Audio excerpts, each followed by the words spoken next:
ஹாய்ங்க. காலையிலேயே வெண்ணெய உருக்கிடலாம் தாங்க ரெடி பண்ணிகிட்ருக்கேன். வீட்டில் நெய் சுத்தமாக தீர்ந்துருச்சு. இன்றைக்கி ரெடி பண்ணிடணுன்னே நேற்றே நான் வெண்ணெய் எடுத்து வச்சுருந்தேன்.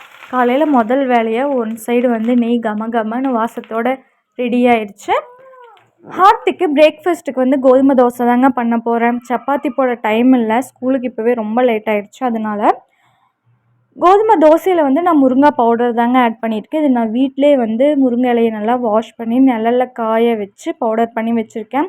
நான் தோசை, இட்லி, சப்பாத்தி என்ன பண்ணாலுமே அது கூட ஒரு ஸ்பூன் மிக்ஸ் பண்ணி நான் தோசையோ இட்லியோ பண்ணி கொடுத்துருவேன். இதில் எக்ஸ்ட்ரா டேஸ்ட்டு, ஸ்மெல்லு எதுவுமே இருக்காதுங்க. கீரை சாப்பிடாத குழந்தைங்க கூட இது மாதிரி சாப்பிட்டுப்பாங்க ஈஸியாக. பெரியவங்க கூட வந்து முருங்காய் டீ குடிக்கலாம். சேலடெல்லாம் பண்ணும்போது மேலே தூவி நம்ம சாப்பிட்டுக்கலாங்க.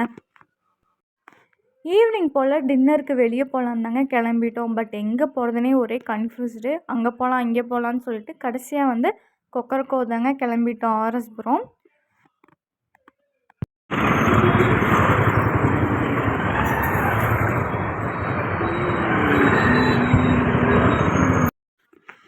ஃபஸ்ட்டு போனது சூப்பும் வந்து ட்ரை ஐட்டம்ஸும் ஆர்டர் போட்டோங்க.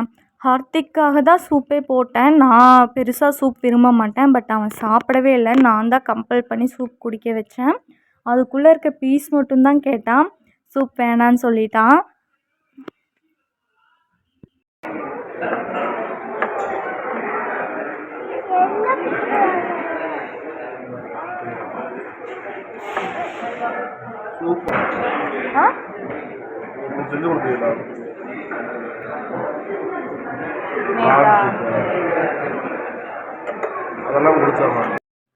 நெக்ஸ்ட்டு பட்டர் நானு, மட்டன் சாப்ஸு, பட்டர் சிக்கன், லாஸ்ட்டாக வந்து ஐஸ்கிரீம் ஜூஸோடு முடிச்சுக்கிட்டோங்க.